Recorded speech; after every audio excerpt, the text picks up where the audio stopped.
Hello and welcome to an all-new episode of The Spotlight. I am one of your hosts, Kente, all the way live from Los Angeles, California, and I'm here joined by my co-host, Jen. How you doing, Jen? I am great. How are you doing? I'm doing excellent. It's been a very interesting week. I've had a lot of interesting things happen. Some of them I can't talk about, but I've had a really good week. It's been a very the weather's all as most of the time it is out here in Los Angeles. It's been just great, and I've been having a good time. And I'm glad to be back doing some podcasting with you, Jen. You're preaching to the choir. I live on Maui, so when you talk about the weather always being great, I'm pretty sure we have a corner on the market there. I'm so jealous of you. Sometimes I wish I could be there with you. That's like one of the few places that I could definitely say that about. Well, you always So, have a place to come and hang out. thank you so much. And we have a lot that we're going to talk about on this episode tonight. We're going to be joined in just a few by author Sakina Ibrahim, and then after that we have a panel discussion, and we're going to talk about can you separate the content from the content creator, which we'll go into more detail when it's time for that, but it should make for an interesting topic. Yeah, both I think are going to be really interesting. And before we introduce our guests, I don't know, this is a weird time as far as like the different TV programs and stuff that are out. There's not, I don't know, there's nothing really that I'm into at the moment that's playing. Are there any shows that you're watching? Well, I'm a long time Outlander fan, so Outlander's right up there. But I just started watching the sci-fi series that's called Channel Zero. Actually, I watched the first one too, but the one that's out right now is called The No End House, and it's actually pretty good. I never heard that one. The No In House. What is Give that it a about? try. It's on Sci-Fi on Wednesday nights, I think. Oh, okay. Is that a sci-fi channel? It's crazy. It's sci-fi slash horror, I would say. This particular one, they're built off of creepypasta, which are the internet urban legend stuff. And this one is a haunted, no, not a haunted house, a house that you go into, which is supposed to be really scary. And I won't give away too much, but let's just say that it's very unexpected what happens to the people inside of this house. Oh, wow. We're actually going to do an episode on creepypasta a little bit later. So that's pretty cool, though. Nice. Yeah. Is that the one that I think I know what you're talking about now? Like, was that the one that was based on the one about the kid show? Oh no, that was Candle Cove. Candle Cove. Okay. Yeah, that Yeah. was. It's interesting. That was really good. But No End House has a different. It's a different production value level, and so far the story it's pretty compelling. It's a lot easier to follow than Candle Cove. Oh, okay. Well, like I said, I'm looking forward to checking it out because right now there's really nothing that I'm excited to watch every week. So I think all the good stuff already ended. So so all right. So let's do it. Let's introduce our guests. I was very lucky to have an opportunity to meet this young lady in person at the Leimert Park Book Fair. I think it was about 2 months ago, something like that. A month ago, 2 months ago, something like that. And we briefly chat. That video is available on YouTube. And now she's on the podcast, and we're going to get to talk to her a little bit more. It's author Sakina Ibrahim. How you doing? Hello, I'm doing great, and thank you so much for having me on. Now, I've interviewed a lot of people, and one thing, every time I have someone who is proficient in dance, I always try to make them my personal dance teacher. And hopefully by the end of this episode tonight, I will get an agreement to have you as my dance teacher because I definitely can use that. Okay, we'll see what happens. I'll help as much as I can. All right, all right. You know, it's gonna be a lot of work. You'll end up having early gray hair probably. Oh no. But I'm so happy that you're here tonight, though, and we're going to talk about a lot of things. And I want to first start off, for those who may not be aware of you, tell us a little bit about your background, where you're from, and you were things, but some of the things that that you do professionally. My name is Sakina Ibrahim. I'm originally from Springfield, Massachusetts. My background and profession is in dance performance and dance education.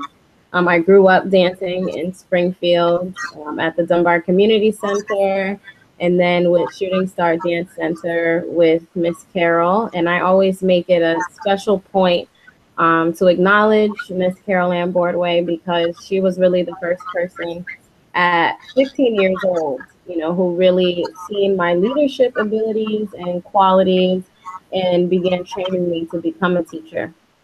So, if it wasn't for her, I really don't know if I would be as good at what I'm doing, getting my start at 15, teaching my own classes. And, now I'm only 28 and I'm a professor of dance. I teach at Cypress Community College in Cypress, California. So that is, one aspect of my professional life. I am also an author. I wrote Big Words to Little Me, Advice to the Younger Self, which is an NAACP Image Award nominated book for outstanding literary work. And this book was really inspired by my dance students, who I realized, although we were dancing and exploring confidence and self-esteem, through the arts, I felt it was very important to provide young girls, especially young girls of color, with a tool to help inspire them to self-correct and to make positive decisions for themselves. And I sort of use my life as a lens, things that I wish I would have known when I was an adolescent or a teenager that I know now. Yeah, and then I just released my second book, which is Daily Moves Affirmations for the Millennial. And this is a 35-day positive affirmation guide. I really reflect on love and confidence and problem solving and just everyday experiences that we have and how we can become aware as we move throughout our daily life. All right. Now we're going to talk a lot about the different books that you've written, but I want to kind of circle back. And, it's one thing to be a dancer, right? To be very good at dancing, but to be 15 and to be a dance instructor, how do you, one, realize that, because that's still very young, how do you, one, realize that not only am I a good dancer, but I can actually teach others to be dancers as well? And you talked about, your mentor nurturing, that ability. Talk a little bit more about that for me. Sure. So I think that life is sort of full of signs that show you what it is you're supposed to be doing and that sort of help guide you on your path. Now, I look back on my reports from my elementary school teachers and my preschool teachers. They send little reports home about Sakina. And I remember seeing one from a kindergarten teacher that was very clear about how bossy I was. Yeah. Most of my reports in elementary school are about being bossy and talking too much, right? So, I always had a lot of creative energy. I remember being told to sit down somewhere and shut up as a kid, because I just had a lot of creative energy. And I wasn't even quite dancing yet. So as parents, sometimes you don't really know what to tell your kid to do. So I think that by the time I started dancing, which was actually a little late, I was only 10 years old, when I started really focusing on the art and really being like, wow, I love this. I love this. This makes me feel like I have purpose. This makes me feel like I'm supposed to be doing it.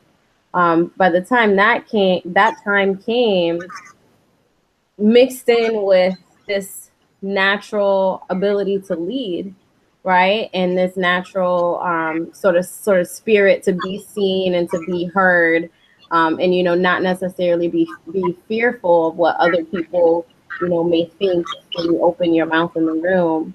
It sort of just worked hand in hand, I would say. So these elements of my personality and what makes me me. At the same time, I grew up in a household where I had a lot of responsibility at a young age. I also credit some part of my love and fixation with the body and how it moves to my uncle, who had a very severe accident when I was young and ended up being blind, mute, and paralyzed. So I knew every day the value that it was to be able to get up and do whatever you want with your body. If it was to reach, to reach for something or to touch your toes or whatever it was, at a very young age, I had an appreciation for the body. So I think that as I matured, realizing that there's all this research in art and performance, and that, that you could study dance, it really just kind of spoke to my heart. I don't know what I would be doing if it wasn't for this powerful tool, of dance and art. And sure, it was a lot of responsibility at a young age. I remember, I think I was getting paid $15 an hour, which, dance class is usually 1 hour. So I was getting, $15 cash in an envelope. And, my mom trying to teach me discipline over that $15. And I was like, I'm going to blow it. Like, it's $15. I'm going to this is my bus fare for the week, and I'm buying all the lunch I want, at school. But having that much responsibility at a young age really prepared me for everything that I'm doing now. And I'm grateful. I'm very grateful that Miss Carol and my other mentors like Jodie Falk, seen and recognized something special, in me. They didn't give everybody those opportunities. I can recall at the Leimert Park Book Fair that there was a man in a wheelchair at your booth. Was that your uncle? That was not my uncle. My uncle actually passed away last year. So rest in peace, Uncle Claro. The man in the wheelchair was my partner, though. Life is ironic in a way that, you fall in love, with somebody who happens to also be in a wheelchair. Yeah. That's interesting. Isn't that interesting? In itself. Life. That's another book. I'm still working on what that one looks like. Wow. Okay, so you're at such a young age, you're an accomplished dancer, and then you decide, what, I need to write a book, which a lot of us, we say we want to write a book, never get around to it. We're gonna write a book, we're gonna write it, but you actually did it. So let's talk about your first book, and how did you get the idea, and what and give us a little more background on the book. Sure. So the idea for Big Words to Little Me, Advice to the Younger Self, came from working with these middle school girls at, I think it was Crozier Middle School in Inglewood, while I was in graduate school, and my research was on dance and youth empowerment, with the specific focus on Black youth. Now, my alma mater is in Orange County, so there's not really Black youth in Orange County. So I was traveling every week, multiple times a week, to Inglewood just to have access to some Black kids and to develop this curriculum on, what are the obstacles and challenges you have as an adolescent, specifically as an adolescent Black girl, and will acknowledging your roots in Africa empower you? That was pretty much my thesis question. Will acknowledging African ancestry empower Black youth? So in my research process, we did traditional African dance. I traveled to Ghana and learned Achia Togo and Agjobo, like very specific dances from the village that hadn't been adapted very much. You know, they hadn't been commercialized. So I taught these girls these dances. We talked about jazz and the Harlem Renaissance. We pretty much worked our way down to contemporary, you know, hip hop dance. And I learned so much from them, really. I learned a lot from them about, you know, just how amazing and limitless the creativity of these Black dancing bodies are. You know, it was a really beautiful process. But in the midst of that, issues like sex came up, issues like, you know, violence in the community, you know, issues about their body image and self-esteem, you know, being hypersexualized at a young age. So these challenges were coming up. Friends, you know, I have a friend who wants me to do this and a friend who wants me to smoke, you know, like, you know, just regular peer pressure, bullying. Nothing that we haven't experienced as adults, nothing we didn't experience in middle school. But I found myself saying, you know, I wish somebody would have told me, you know, that you're in control of your own life and the decisions you make today will have a consequence. What do you want that consequence to be? Or somebody would have told me, here's a long list of all the professions that you can have so that you don't have to become a stripper. You don't have to become a drug dealer. You don't have to have a whole bunch of kids and get a welfare check. You don't have to, you know what I mean? These things that they were exposed to as sort of being a part of their normal, you know, I really wanted to challenge what their idea about reality was. So, you know, it was really focused on my own healing and the experiences that I had, you know, as a young person, and reflecting on my friends' experiences, you know, friends who had parents who were drug addicts and we didn't know, you know what I mean? It's just real life stuff. It's not even, you know, it's so normal, you know, it's more normal than what I wish it was. So anyways, I really wanted to help these young people to be able to define themselves and to feel confident about themselves and have hope for their future. So I started journaling and I started thinking, what did I wish I knew when I was their age? And I came up with 8 chapters. So I talk about loneliness, I talk about the environment and our communities and the households we grow up in. Of course, self-esteem, what that really is, how negative messages become a part of our inner narrative and how we can change them. Education, taking responsibility, education, which, you know, again, my book is written for Black girls. So I talk about the importance of reading and literacy and how important we should know it is, because for African Americans, our ancestors weren't allowed to read. You know, so that should let you know how important it is for you to be serious about education, you know, which is difficult, you know, especially in dysfunctional public schools. It's a difficult notion, but you have to do your part. You know, you have to do your best and take advantage of what you do have. And then my favorite chapter is the last chapter. It's called I'm Possible. Everything's impossible, but I'm possible, right? So always looking at yourself as a possibility and looking at difficult circumstances and challenges as opportunities.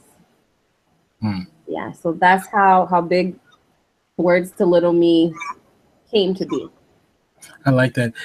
You seem like maybe you were a person quite like myself that, even though you're very young, that would you consider yourself an old soul? Absolutely, yeah. Yeah, I've been told that my whole life. And even, you know, my circle of friends, most of my friends are well past 30. You know, the old souls. I connect with elders. I have long conversations with elders and people that I adopt as aunties and uncles. You know, I just feel better understood sometimes by those people. I was like that too, and now I'm kind of caught up to in years, the old soul that I am. So I'm at where I need to be or whatever when I was like, you know, 20 something or whatever. But so how long ago did the book come out? The book was released in 2015. 2015. So that, that was only a couple of years ago. Yeah. What are some of the responses that you got as far as people who read the book, and what was their takeaway, you think, based on the conversations you've had with people who read it? I had no idea that the need was so big. I have had very well-known, professors and educators send books back to South Africa because they have grandchildren and family there, and they realize how important it is to see yourself in literature.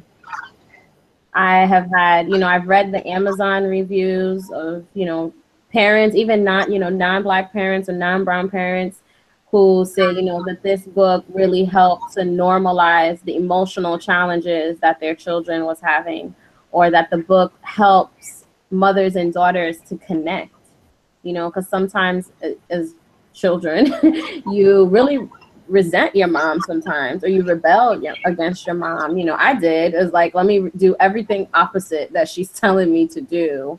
So that the book really, from an early stage at 7, if we're reading and doing this work together and developing a dialogue about what it is to come of age, right, and what it is to have certain expectations of yourself and the other women and men around you. And, I think to me, that's a part of innovation. That's part of growing as a community and building a positive community. I've had a woman who lived through Jim Crow era in the South say that she never truly, because of experiencing that level of violence, she never truly knew her self-worth.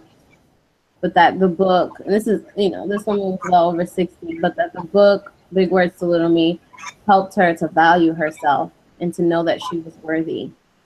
So I, my little 28 years of life, I had no idea, that it would have this impact, that it would have an international impact. And then, I do empowerment workshops because the book has different exercises in it. So I use the arts and the theater background that I have and do empowerment workshops. So I've been able to go to a school in Philadelphia for a couple of years now and work with an ROTC group. Oh, wow. And by the end of the workshop, everybody is in tears. And I've heard things like, nobody's ever asked me what I wanted to be. And I'm like, you're in school 8 hours a day. How come nobody's asking these kids what they want to be, to think outside of the hood and their circumstances?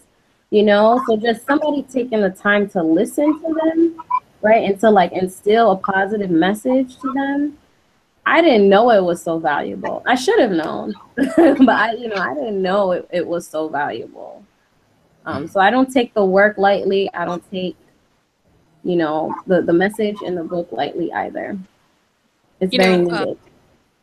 I have 2 daughters, and everything that you're saying right now is 100% inside the struggle that they go through on a daily basis. So, and I think you totally hit right on it.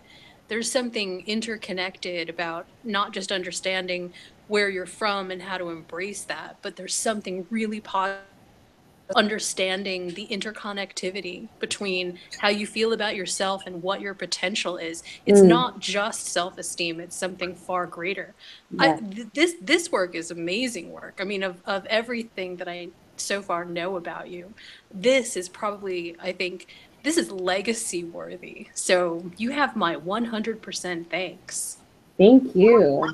Thank you. That was powerful. I received all of that. Thank you. Now, this is 2015. You released this book, and you got such a great response.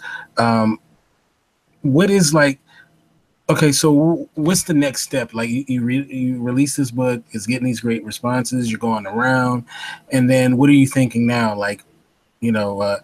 After the book came out and you got such great responses, what was the game plan as far as going forward?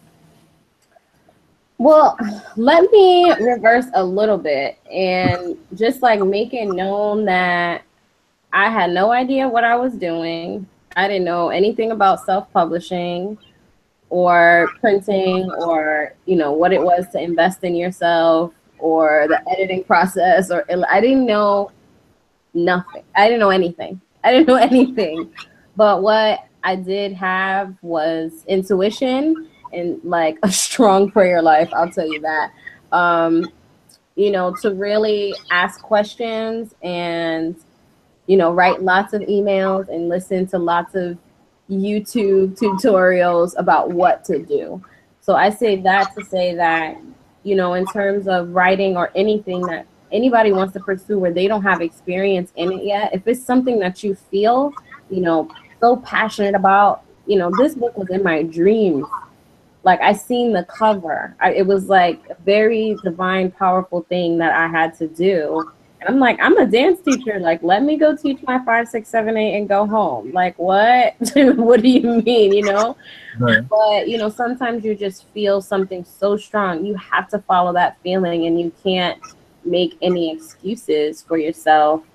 And even how the Image Award nomination came about, that was a random email that I got. You know, I put the book on Amazon and like sold it at my dance studio, made a million calls and emails to get a publishing deal, which has not happened yet. You know, posted it on my Facebook and Instagram. Maybe at that time I had like 500 Instagram followers. And it wasn't really so much about sales. You know, it wasn't really so much about that. Really, all of the benefits and the blessings came from following my gut, you know, and not being attached to money and not being attached to results, but being attached to serving. That's where the blessings came from. And then I just, you know, I let it go. I thought that my second book was going to be like a part 2 or a Big Words to Little Me for boys or something like that. But it's just not really how it happens. You know, I had that same kind of feeling about having a book for millennials, short and sweet and, you know, 1 page, you know, devotional sort of book that, because we don't, you know, not everybody likes to read anymore, and we're attached to our phones and just this fast paced society we live in. So even me as a writer, I like have to carve out time to finish something that I'm reading, you know, and give myself deadlines, because we're just so bombarded with so many different forms of media. So just having conversations with my girlfriends, like at the age that we're in now as millennials, you know, there's a lot of there's a lot of suicide out there. There's a lot of comparing yourself to other people and what you do and don't have, because you have access to everybody's life because of social media, you know. So it's only natural that you're gonna compare yourself and say, well, oh, okay, well, I don't have that, or I must not be cool because I'm not in Vegas this weekend, or I'm not popping bottles here, or I'm, you know what I mean? You just kind of constantly compare yourself, and you have to just be a strong-willed person and really in tune with who you are, you know, not to do that to the point where it's destructive, you know, to the point where you're jealous or, you know, where you're sad or depressed. And like, not for nothing, that again, social media is like the highlight reel. That's not really real life. Like, you know, that's not real life. So the concept behind Daily Moves, you know, came, I guess maybe November of 2016. Yeah, November of 2016. You know, I had just that same feeling, the same idea to write something short that would appeal to millennials, and that you could have positive daily guidance in. So, yeah, this is a very sort of intuitive process. I really, book 2, there's a little more strategy, obviously. I learned a lot of lessons with book 1. But sometimes you have to just go with the flow. It's not always the plan. That's awesome. That's awesome. Let me ask you a question. I'm not a millennial, but you know, people from my generation and older, you know, we have our thoughts about the millennial generation, right? So what are some things do you think that maybe that you've heard that maybe we don't understand about millennials, or maybe they're misunderstood, possibly?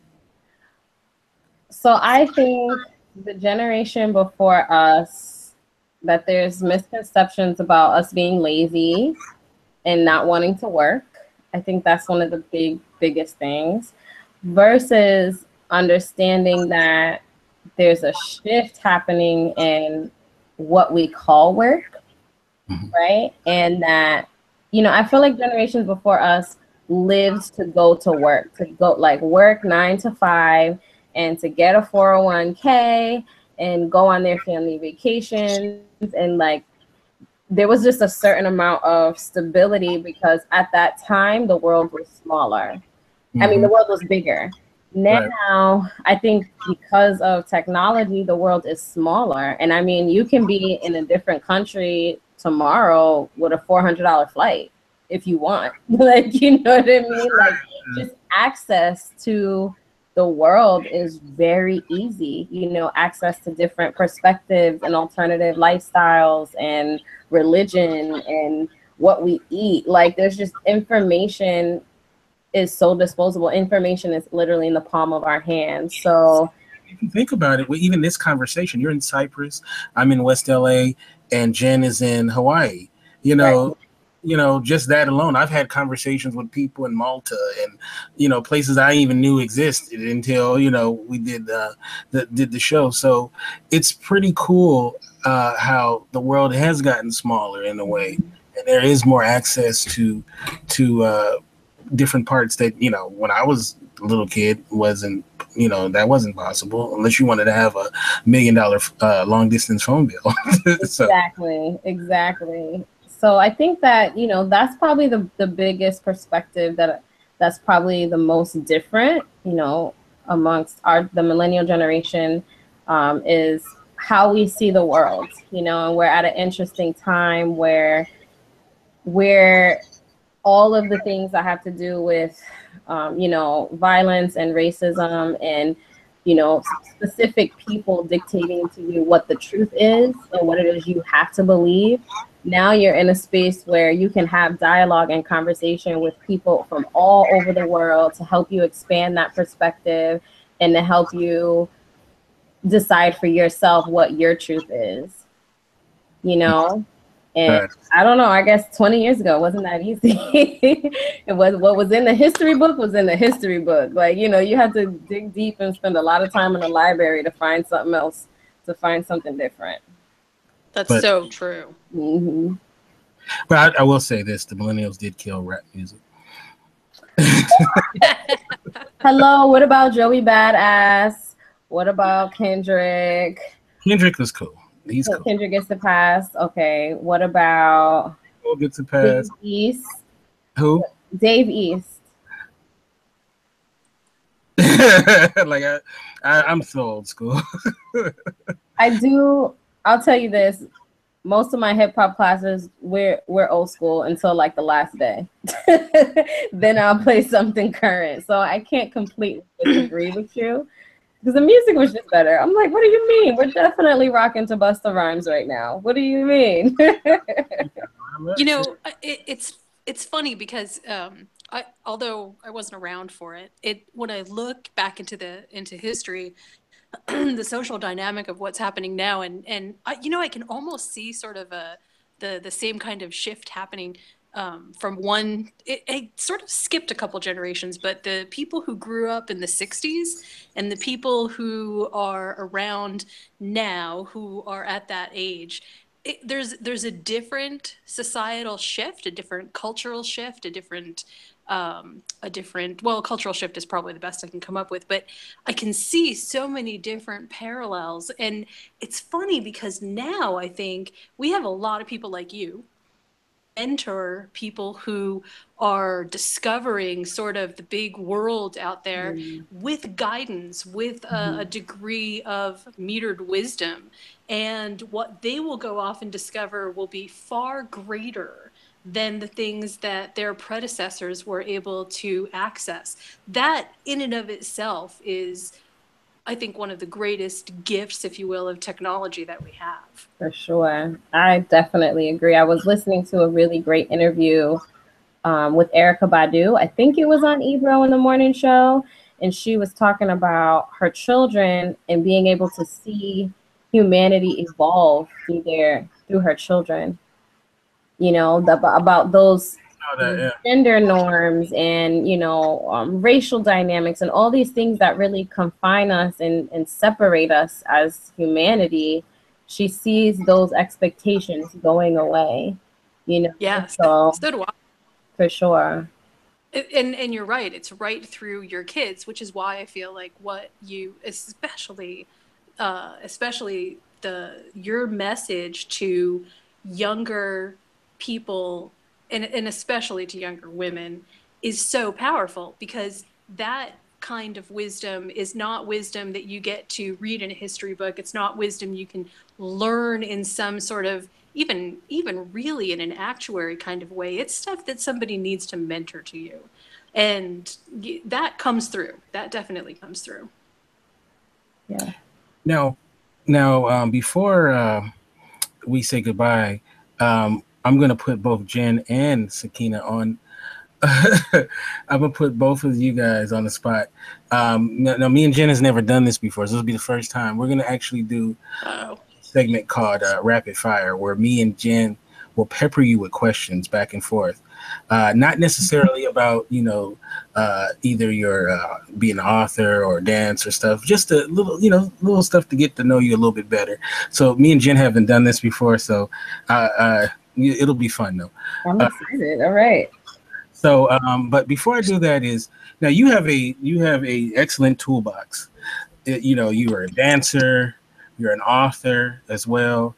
I'm sure there's probably things that isn't in your bio that you can do as well. But I see that you're an actress as well. Oh yeah. Yeah. So talk about that a little bit. And I see you have some credits, some things coming out and whatnot. Yeah, I got a little credit. Okay, so I started acting in middle school. Really, dance and theater are simultaneous to me. You know, they go together, as well as music. And I went to a performing arts high school, so we just did everything. So I got my first job like at 17 years old with a film company called Sally Walker George Films in the UK, and I was the first, you know, acting and choreography job that I did to really get on IMDb. So it's really cool.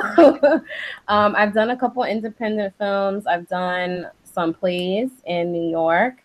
In the last probably year and a half, I spent about a year and a half really studying in New York with Susan Batson, who is an amazing acting teacher and coach. She works with Oprah and really sort of anybody, Denzel Washington, Spike Lee's films. She's very brilliant.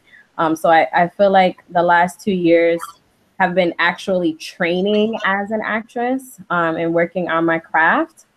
Nice. You know, as an actress. So really it's just sort of expanding the artist in me. You know, it really serves the other work that I do in terms of, you know, working with young people and teaching dance and creating work and, you know, being entrepreneurial. I just look at it as another tool. Yeah, that's so funny. Thanks for acknowledging that, though. Sometimes I forget, and then sometimes I also don't want to talk about doing 50,000 things, you know, because people lose focus. They're like, what does she do again? So I think that's pretty cool. I gotta definitely check it out and some stuff. So and you said, so do you sing as well? I do sing. Oh, wow. I can't even say I do. Like I haven't sung in a long time. But I do have the talent to sing. Oh, so this young lady can do it all, everybody. That's pretty cool. All right, so now we're at the point of the show we call Rapid Fire. Like I said, it's gonna be me, then Jen. We'll go back and forth, and we'll ask you questions to kind of get to know you a little bit even closer. Okay. Ready. So I'll take the first question. A couple of years ago at Coachella, they did a hologram concert for the rapper Tupac. What dead artist or band would you like to see a hologram concert of? I would absolutely like to see Michael Jackson. Yeah, oh, I love Michael. Yep. Wouldn't you love to have a chance to dance with Michael? After he passed away, I cried playing his video game because I missed my chance to dance for him. Oh. Real quick, I actually met him at I don't know if you know where the Beverly Center is, but there used to be a Rexall there. And this was years ago. It was like in the middle of the night. I used to work at the movie theaters, like the late 90s. And he came in and they closed the place down. And then he actually, me and my friends were huddled up like, oh, we got to go talk to him. And then he came up behind us and he was like, hi. And we almost passed out. Oh my goodness. That was been incredible. I went to see Janet Jackson last week. And I said, I have to go. I was like, I don't care how much tickets are, I have to go because I cannot miss the opportunity to see her since I missed seeing Michael Jackson. Nah, that's pretty cool. So I had to get that in. So Jen, go ahead, hit her with a question. All right.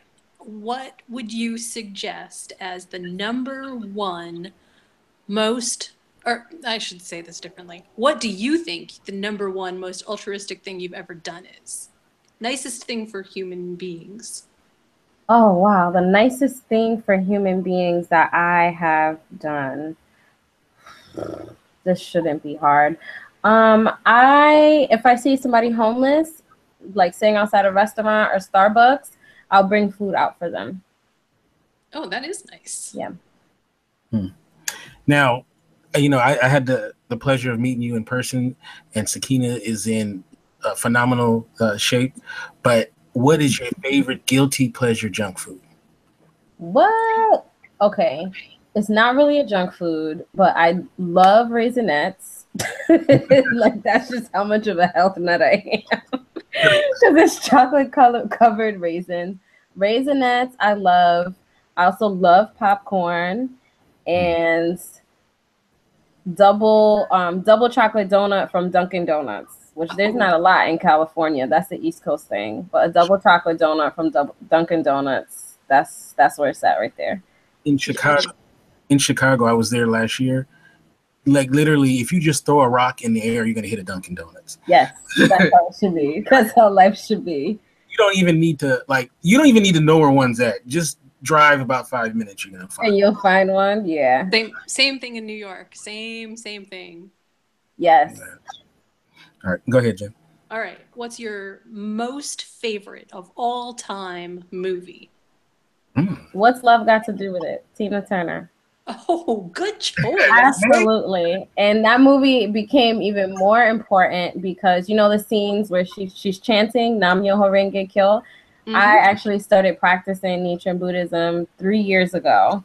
And when a friend of mine introduced me or, told me about the practice, I was like, I know this from my favorite movie. Like, I was like, this is like meant to be. So yeah, absolutely. That's my favorite movie. Second favorite is Selena. Oh, another good choice. It's a good one. All right, so here's the final question. We ask this to everybody: is you got to help a brother out, okay? Now you're based in Cypress, right? So we can tailor this for Cypress. I'm actually in South Orange County. I'm closer to Laguna Beach. We can do it for there. All right, a young man is taking a young lady out on a date in where you're at, and he needs your help. So tell him the best date to take a young lady out on in your town. The best date in my town. So first, I would say that you need to ask if you can pick her up. That's important. You can also bring a single flower, not red. That's too much for a first date. Maybe like white, orange, or pink. You can bring a single flower. Then I would take her to Mozambique, which is like a rooftop restaurant in Laguna Beach, and you can see the ocean. And I would take her around like 6:30 so that you can see the sunset. And then go on a night that they have the live music so you can go dancing after. Oh, okay. What if he can't dance though? That's all the more reason to go. Oh, okay. Just go. Go and make a fool out of yourself. I like it. So one day I will do the Sakina date, and if it works well, I will take credit for it. If it doesn't work well, I said you need to go go to. Talk to that lady about it. Well, I'd like to thank you so much for coming on the show. You were awesome. And once again, remind us what are the names of the books, and also how can we get our hands on them, and how can we hit you up in social media, and if you have any film projects too that we need to be on the lookout for. Okay, well, thank you so much for having me. I had a great time talking to you.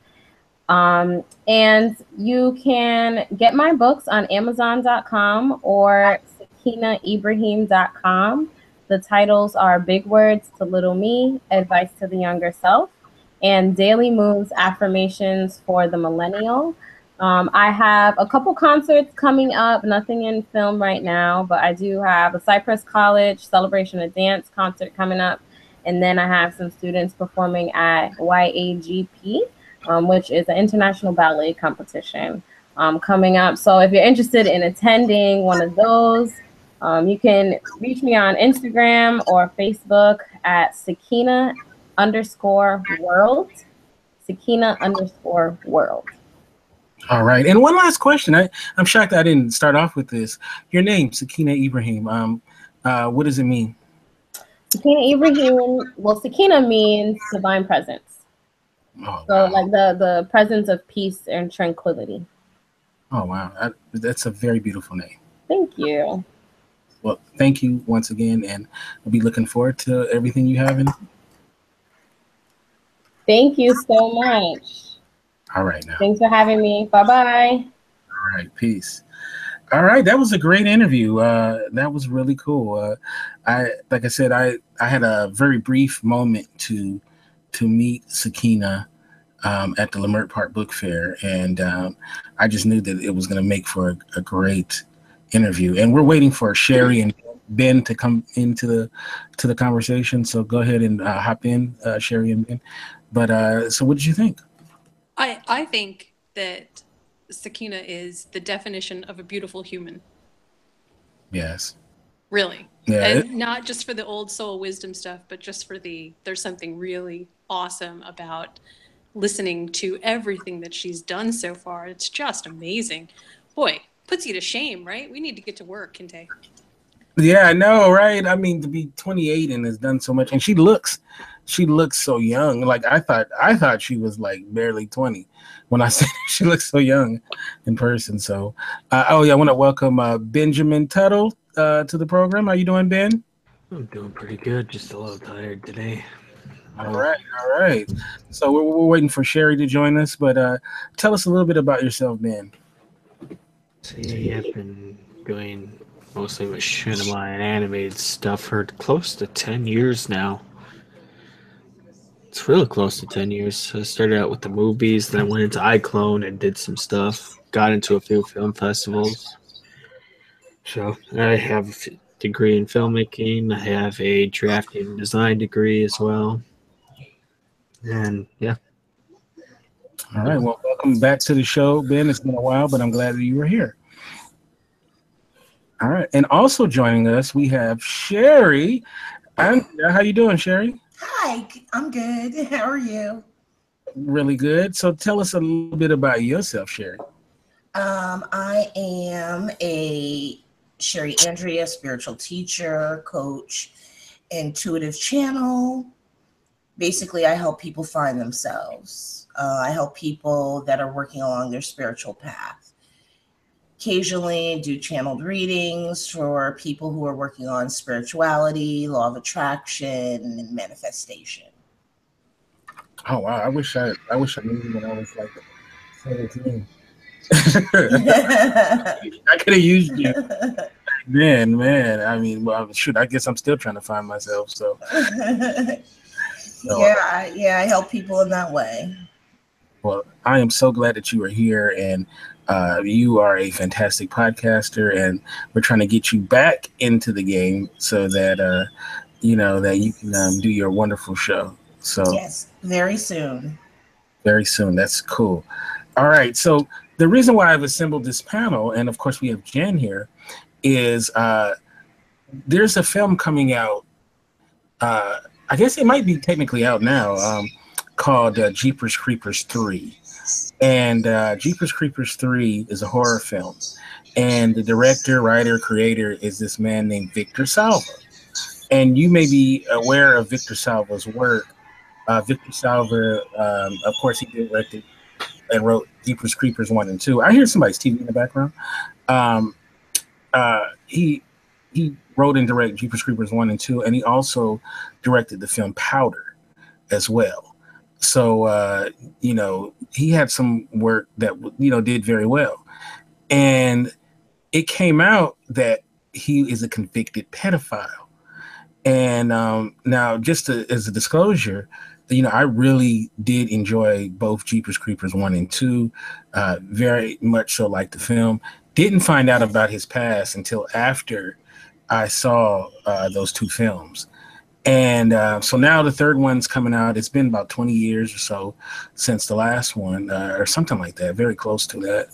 And there's a lot of controversy about people who are fans of the first two who didn't know what he was. Should they support the film being what he is? And also, just in general, this conversation is going to be about, can you separate the content from the content creator? So I think I want to first start off with you, Jen. This is a very complicated conversation, and I guess we're going to go on a lot of paths, but can you separate the content from its creator? Well, first, I just want to acknowledge and say that under no circumstances do I think that any of the things that he is accused of are good, okay, none of that. And I don't think that anybody who would venture out to see the film, watch it on digital content, whatever, I don't think anybody would condone that either. In terms of separating the content from the creator, that's a really difficult question. And the answer for me is really complicated.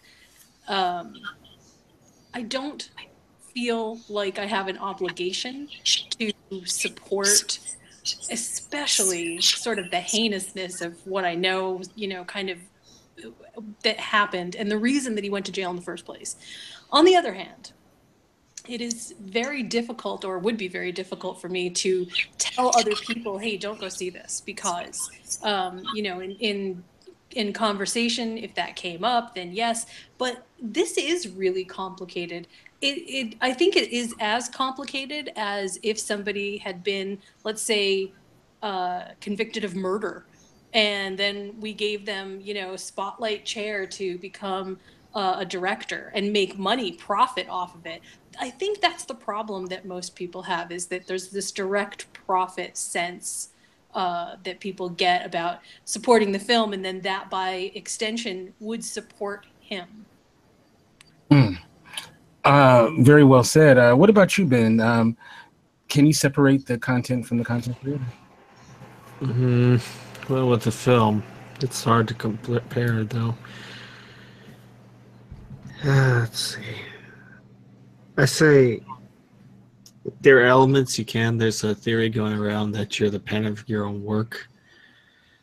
But in a large Hollywood setting, you have like 300 people helping you make this production. Mm-hmm. However, a lot of your personal feelings can go into a production quite easily. And the more personal it is, the smaller the crew, the more personal the film. With Victor Salva, you could see you can actually notice some trends of work, some anger, some bitterness. I don't know, it kind of flows through, it kind of depends on who the director is and everybody else and how personal they take their production. If you ever seen personal projects of directors, like pet project, like the years they spend in, you can tell how frustrated, or if they're like making jabs, they'll sneak it in or anything like that. It's like once you kind of really, really analyze it, you'll know. Sometimes they're the author of their own work, and you'll find things like you'll find a lot of personal stuff in there. Hopefully. Well, now I want to add in this specific the thing about Victor Salva that the movie in question, Jeepers Creepers 3, he's not just a hired director. He is the director, the writer, the producer, the creator. This is his baby. So, this is not like they just hired some guy to direct it. This is his baby. This is his machine that he started and created. So, so I just wanted to make sure that that's understood. And I'm gonna go to you, Sherry. Like, I'm gonna ask the same question and then I'm gonna follow it up with something. But can you separate the content from the content creator? I would like to say yes, but this isn't just what he was accused of. Wasn't just shoplifting, battery, breaking and entering. So I would be, if I knew about him, I would be watching his movie the whole time, wondering, is he still that person? Mm-hmm. Is he still that person? I'd be wondering, okay, are there any children in this production? Mm-hmm. That was a big question. Okay, well, maybe if there's no children in this production, maybe there'll be children in his next production. I think I'd be thinking about all those things at the same time. We've known a lot of artists in the past who've had mental disorders, but this isn't just somebody being bipolar. Right. This is someone that's a pedophile, and we don't know if he still has a problem. He could be working on the set and then going home and doing God knows what, watching God knows what. The question becomes, does he still have a problem? I don't know. The only thing I didn't see is whether or not he talked about to anyone, whether he sought help, whether he was in therapy, what he did. What did he do? Did he just go to prison, do his time, get out, but not seek therapy, not get help? Did he just, go back to normal life, doing what he's doing as though everything's normal?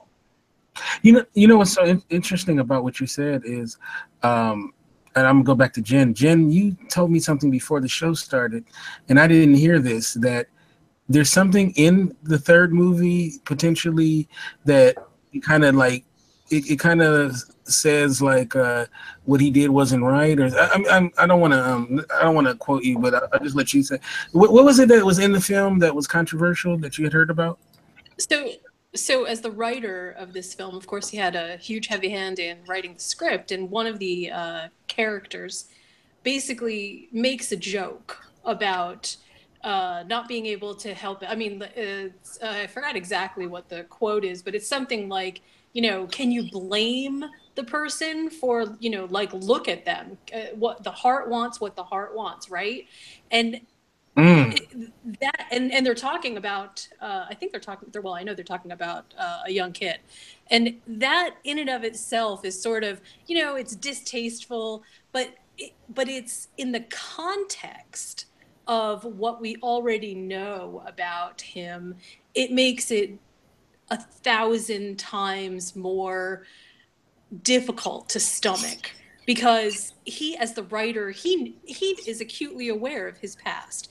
I think he's also acutely aware of the fact that, people aren't going to embrace him with open arms.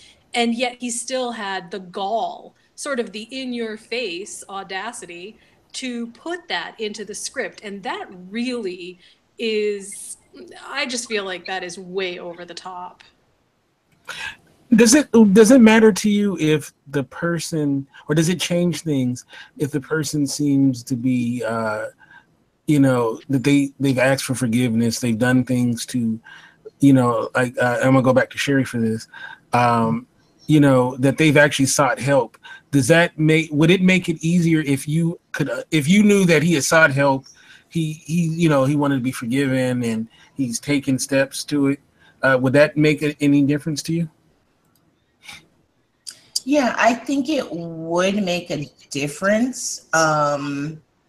instead of just going about your life as though none of that happened. So I think it would make a difference, because you would see the person, oh, okay, he's making an effort. Maybe he's also openly admitting, okay, I had some problems, I did some things wrong, and I'm trying to be open about it. Trying to say that I got help, because I don't want to be that. I don't want to do that. But I don't know if he ever did that. Did he ever say, I don't want to be this. I don't want to ever do this again. It was a mistake. You know, I don't know if he ever said that. I mean, and I can't help but think, okay, what about the victim? Okay, he supposedly only has one victim. But there are people out there, we've known people, we've even known actors that have killed themselves because of what have happened to them in the entertainment industry in Hollywood. They've killed themselves. And we know it's directly related to the physical abuse that they suffered, the sexual abuse they suffered. His victim knows he's back out there making these movies, that he once again is out there and could potentially have contact with children. So you also have to think about what the victim is seeing and what the victim is thinking. Sometimes it victimizes them all over again. Now, there's this thing that people are talking about, like, if I go to see this movie, or, you know, we're going to use Victor Salva mainly as the example that we're using, but if I go to see this movie, I'm putting money into his pocket. Now, you know, as Ben said, you know, as we know that hundreds of people work on a film. So, you know, I've heard the argument that, well, go to support everyone else involved into it. You know, that's what, you know, I've heard that argument. But, you know, I'm gonna go to you, Jen, and then Ben. What about that notion of, if I'm going to this movie, I'm supporting a pedophile? You know, is that something that we should give pause to? You know, that you are putting money in this guy's pocket? You know, I'm going to say that the average person is pretty well cut off from actual production, from Hollywood, from any place where, you know, we sort of understand the inner mechanisms of movie making. And the only voice that we have as sort of the general audience, the public, is with our pocketbook. And if we don't say something by saying, okay, you know, look, this movie was terrible, I'm not going to see it again, that's one way of, you know, voicing displeasure. And maybe you give it a negative score or something like that, but you still went to go see the movie. In this case, I think the power of removing financial gain from the movie, from everybody involved, is a little bit more, it's a little bit deeper. And there's very few instances where I can think of that this would be the appropriate real response. I mean, everybody told me not to go see, this is a horrible comparison. In fact, I'm not even going to use it. The idea, though, that as a body of public, as a group, we have to tell other Hollywood producers, hey, don't hire this guy, is by basically hitting them in the pocketbook and saying, okay, well, we're not going to watch your stuff unless you decide to change your tune. Don't hire him. We feel like this is a danger. And that's really the only voice that we have. If you say something, if you make a big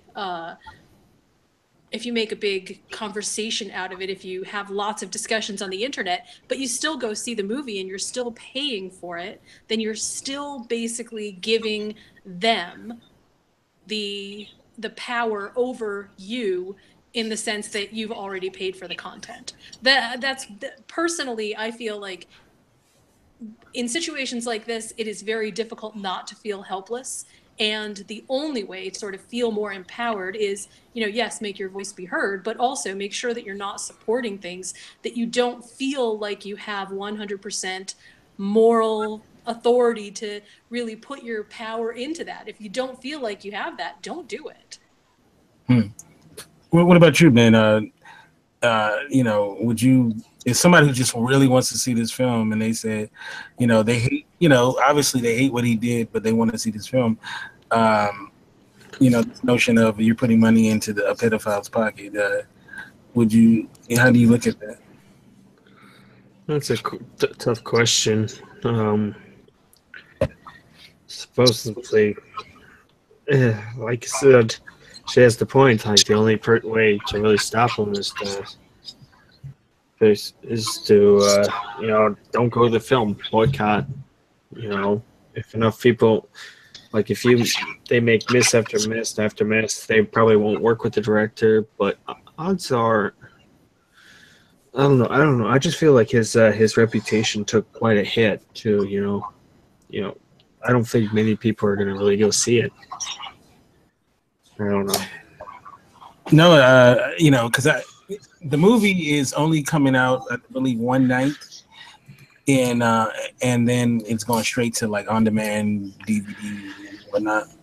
So, and should we look at the actors and everybody that worked on the film cross-eyed because they worked with him? I know that people need jobs, but I don't know at this point. It's hard to tell. Mostly maybe their manager or their agent, or I don't know how the system works. Sorry, that's me. I think at the end of the day, we all have to take some form of responsibility for the choices that we make. And sometimes we make bad choices.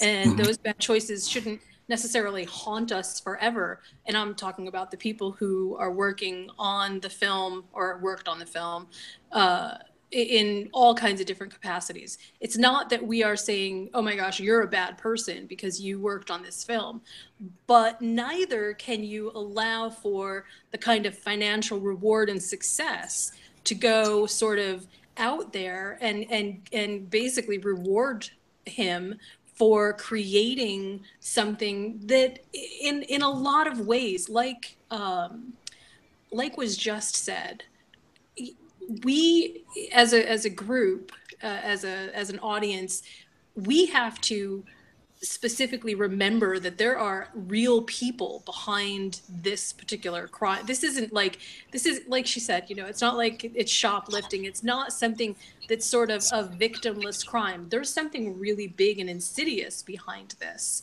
And so that also, I feel like, needs to be sort of honored.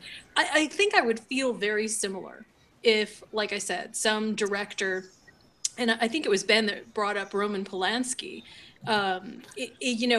those kinds of allegations follow you forever. Yep. And it doesn't necessarily make you a bad filmmaker. It doesn't make you a bad writer, but it can really turn a body of work that is excellent against you because the public perception is you have done something really bad.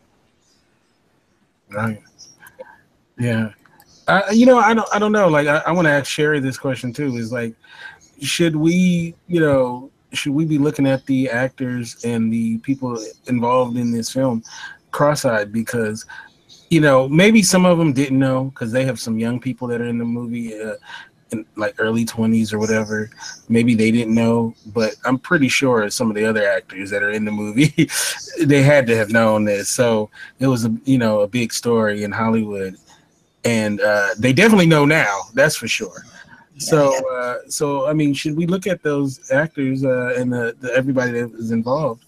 Should we look at them funny because they chose to, be in this film?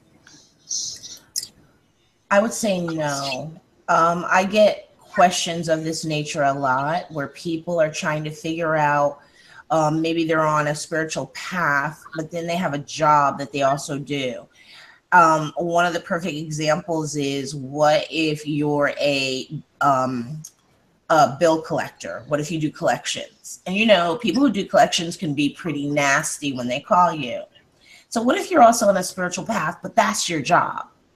Well, there is a separation. And I kind of feel like, in this day and age with the way things are financially, I can't really be mad at somebody because they need to work. You still got to survive.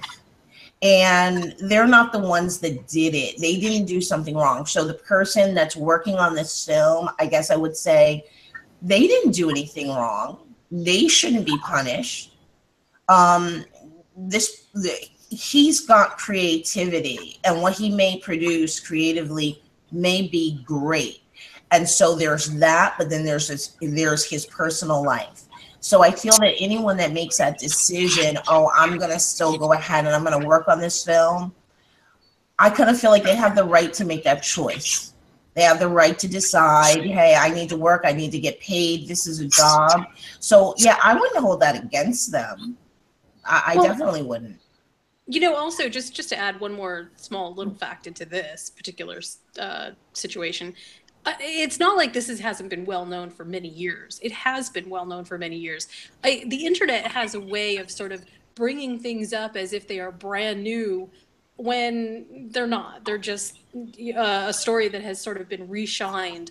And of course, you know, there's the release of the movie, so that does sort of lend more to it. But we've known this about him for a really long time. And he was still making other movies. Disney had a huge part in one of his movies, and there was a huge campaign to try to, you know, basically boycott Disney and say, we don't want to watch any of your stuff because look at who you're supporting. The situation it reaches critical mass whenever it comes into public attention. So the people who were working on the film, I don't feel like they wouldn't have known. Of course they would have known. It's very well known kind of what is happening. The question, though, and I think you brought that up really well, is, look, you know, everybody's just doing the very best that they can. And sometimes those decisions may not be factoring every single possible scenario in there. And because it's been known for so long, maybe they figured that it wouldn't resurface again. I don't know. Now, I found something, and I'll read it. It says, Salva, one-time protege of Godfather director Francis Ford Coppola, was jailed for 3 years in 1998, serving 15 months. He did not work in Hollywood for 5 years following his conviction, but later bounced back with the Jeepers Creepers films and Powder. And then it talked about how somebody handed out leaflets urging the public to boycott the Los Angeles premiere in 1995. That must be a Powder. Please don't spend money on this movie. The leaflet read, it would just go to line the pockets of a child molester. Jeepers Creepers 3 marks the 57-year-old Salva's first major studio film since Jeepers Creepers 2, which was released in 2003. In 2006, filmmaker made a public plea for forgiveness while promoting the independent film Peaceful Warrior. I pled guilty to a terrible crime, and I've spent the rest of my life trying to make up for it, he told the Los Angeles Times. For almost 20 years, I've been involved with helping others. I've been in therapy, and I've made movies, but I paid my debt to society, and I apologize to the young man. And all I can hope is that people will give me a chance to redeem myself. Okay, so I don't know. Does that change anything for anybody that he says this? Well, I thought it would. Go ahead. I think, you know, I think it sounds good. And again, you know, I feel like with that revelation, well, actually I knew that revelation, but sort of knowing that revelation and then knowing what he put into the script, it just makes it all the more fly in your face. Like, you know, on the one hand, he's sort of kneeling in contrite, apologetic stance. And then on the other hand, he's basically giving everybody the middle finger, saying, yeah, okay, see what I did? Like, there's a disconnect here that I don't quite understand. On the other hand, I will say this. The body of work that Jeepers Creepers has a cult following to it, basically. I mean, it's a good idea. It's some really rich material. and faulting him for sort of the success of what he's done, that is, you know, when you said disconnecting content from creator, that's sort of where the lines, I feel like, get really blurred, because there is something, it's not redeeming about his work, but there is something very compelling and entertaining about his work, which you really can't necessarily just overlook because of the fact that we don't feel like he's atoned for his sins. And also, we're not walking in his shoes. But I will say that just putting that in the script was just, it was just a, I mean, beyond a bad idea. Bad idea is probably the understatement of the day. Okay, this is what you were referring to. It says in the film, there's a character, the Addison is a runaway whose estranged relationship with her stepfather is alluded to have involved sexual abuse. While no scenes depict her molestation, two characters share an exchange in which they express sympathy for her abuser. Can you blame the stepdad, though? One character says, I mean, look at her. The heart wants what it wants. Am I right? That's what the scene that you were referring to. Right. Yeah, that is the scene. And you know, maybe it sounds kind of innocuous by itself, but putting everything into it, I guess just something like this. If this was me, my attention to the script would be so fastidious. I mean, I would be Xing out any line that I thought would create that kind of even appearance of impropriety, because I want my work to stand for itself and not be remembered for something that basically is me, not my work. Does that make sense? Right, yeah. That doesn't sound like someone who's, you know, contrite. I don't think you can separate what's you and what's your work because it comes from you. That's a good point. You know what I mean? I don't think you can separate that. Writers of fiction are good, but it's a part of them that's being put into their work. So I don't think you can separate that. It is about him. I guess by extension, you know, I've done a lot of writing myself, and I have done things where I've come up with very creative ways to kill people. That's not something that I would ever do. And it's not something that I would even experiment in my head about doing in real life. But as an author, it's definitely, look at George Martin. I don't think he's really that much of a psychopath. But on the other hand, I hear what you're saying. But on the other hand, if I had gone to jail for murdering multiple people in very creative ways, and then I came back and wrote a script and had just sort of, you know, an offhanded, glib reference to it, I would understand why people would be so upset. But here's the thing, is if, let's say you had killed people and then you served your time, you got out, and you're a very creative person. And so you decided you were going to write, or you were going to do screenplays, right? The question is, who does the contracts with you? Let's say it was Disney. Okay, so there's somebody who's helping you to get it out there. So isn't that who we should focus on? I think instead of telling people, don't go and watch this, I think maybe we should focus more on the people making those contracts with him. You know, like the Disneys, the Paramount Studios, they're making the contracts with these people, which is saying, oh yeah, you did this, but we're still going to make this contract with you so that you can get this out there. I kind of feel like that's who we should be going after. That's who we should be saying, you need to stop making these contracts with people like this. Now, another question I have for the panel is, okay, say like I don't, or anybody doesn't pay to go see it. Let's say they bootleg it or they just see it on cable or something. Is merely just watching the film, is that supporting, you know, a pedophile? Is that, you know what I mean? Just the fact that you're watching the film. I don't think so. I eat hamburgers, but I didn't kill the cow. You know what I mean? You can't really hold me responsible for the cow that died, really. But then there are some people that do feel that way. I don't. I'm not feeling bad about the cow that died. However, some people do. Some people do take their feelings about it that far. But I don't think that I would look down on a person just because they said, "Hey, I watched this movie. I thought it was awesome."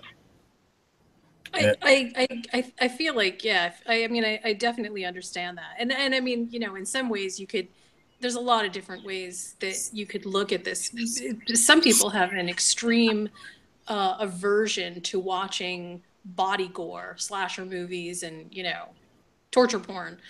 Those kinds of movies really upset people, and maybe because they've had, they're triggering. They've had situations in the past that have been really horribly abusive, but I don't think it's not necessarily that you are a bad person or that you are supporting Victor Salva by watching his work. What I think I'm trying to say is that at your moral center, wherever that is, and however you decide that that's what you need to do, those decisions can't be made by anybody else, and they can't be made arbitrarily just because somebody said, don't go see this or don't go watch this. You have to actually really think about that. I don't think, though, that withholding your power over your pocketbook is an option that should be overlooked if you disagree with either what he stands for and say, okay, well, I can't support this. I mean, everybody gets to make those choices every single day, and that's just sort of the way that things are. We all make those choices. I don't think that there's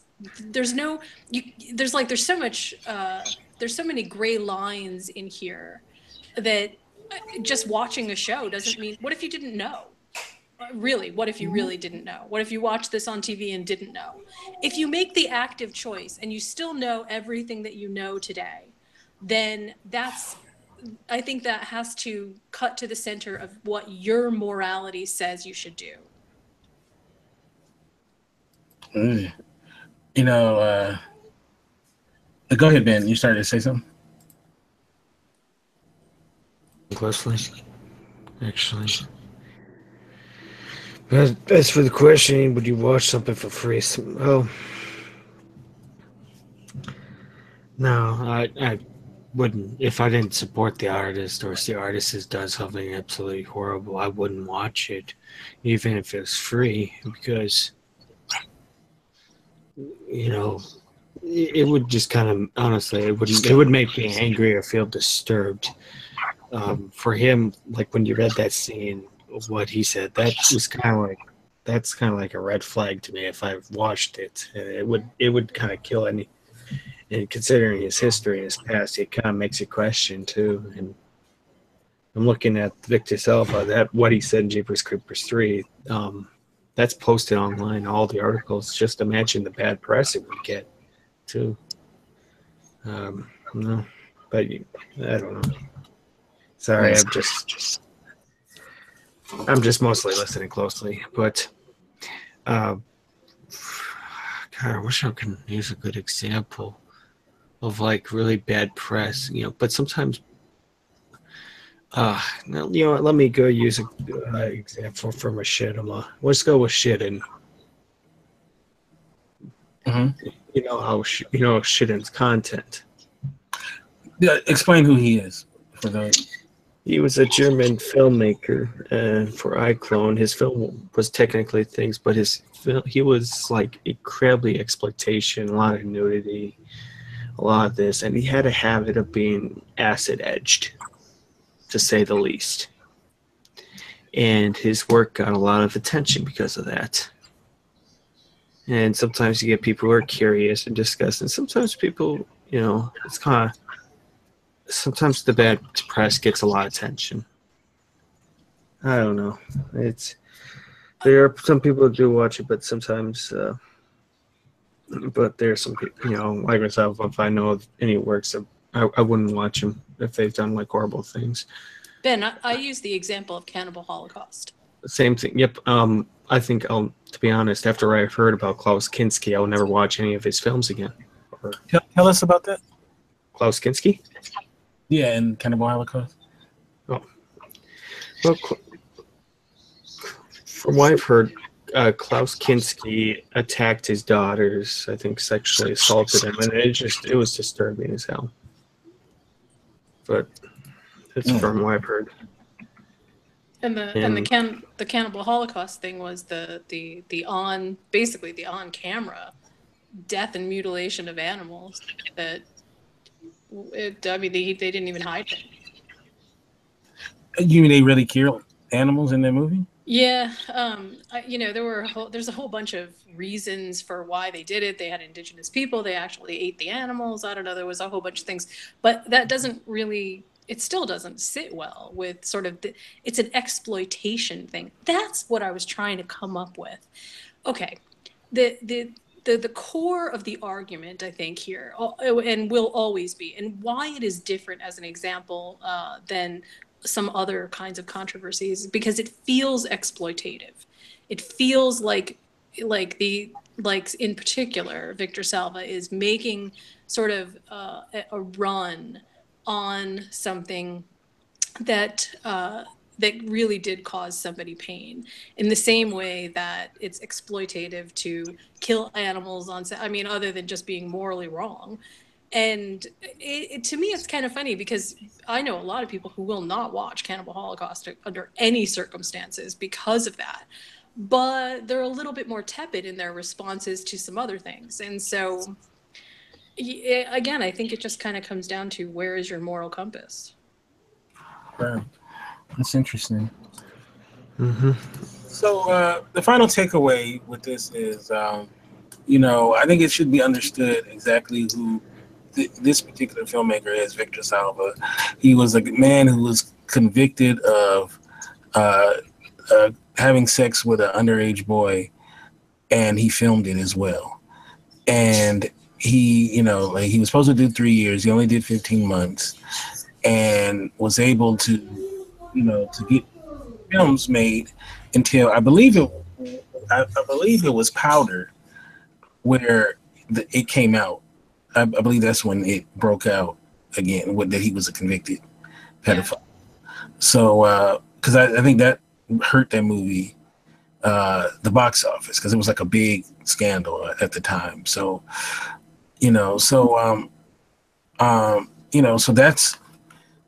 that's who he is. So if you want to support that film, obviously I don't think anybody who will decide to go watch the film or buy it or whatever, I'm pretty sure they're not, supporting what he did. But, it's something you got to give a long look at when choosing to support certain people, Some crimes we can forgive. Other crimes to me are unforgivable, and that's definitely an unforgivable crime. So it's very interesting conversation, and I want to thank the panel for participating. And I'm going to start off with you, Ben. How can people get you in social media, and do you have any projects that we should be on the lookout for? Yeah. My name is Benjamin Tuttle. My Twitter is 4413media. You can find me at Facebook, but Vimeo under Benjamin Tuttle. I think that's it. I'm not sure if I should say a full closing thought on this. Oh, go ahead. With something like this is kind of like a hard, I'm going to be honest. I don't really care for Victor Salva's work or Jeepers Creepers. I didn't really like the film. I didn't like the second one either.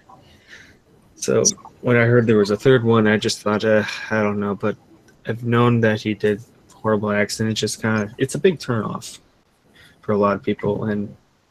But sometimes people are just interested in the horror content itself rather than the director. Maybe they don't look into it or not. But it just kind of depends on the some people look into it, some people won't. Some people will still watch certain directors even though they've done horrible things. For me, you know, I kind of like it's more like it's either you look at the person or you look at the art itself. But yeah, there can be personal connections to films. Sometimes there's not.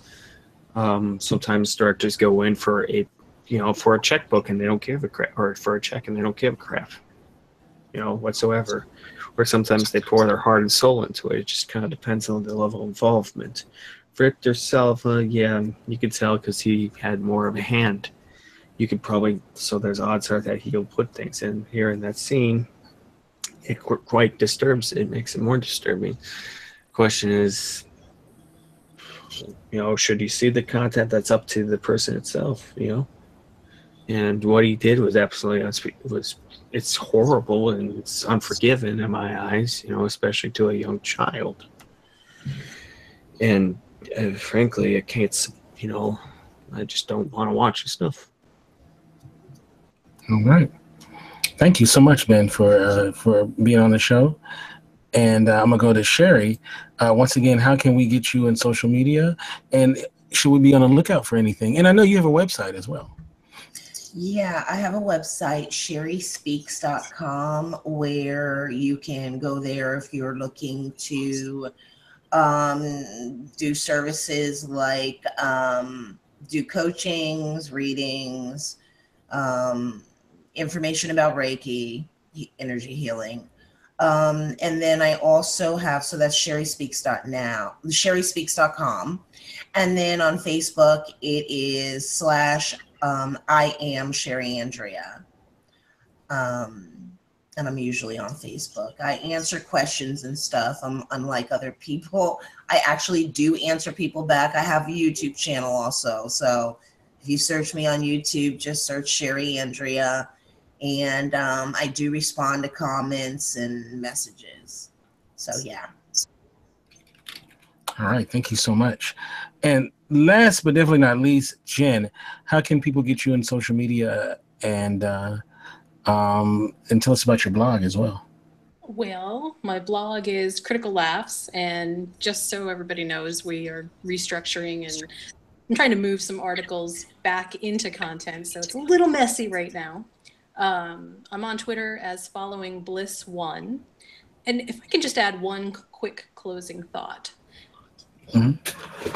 I think that this is a really important conversation to have, and that everybody should think about these kinds of things, no matter what decision they make.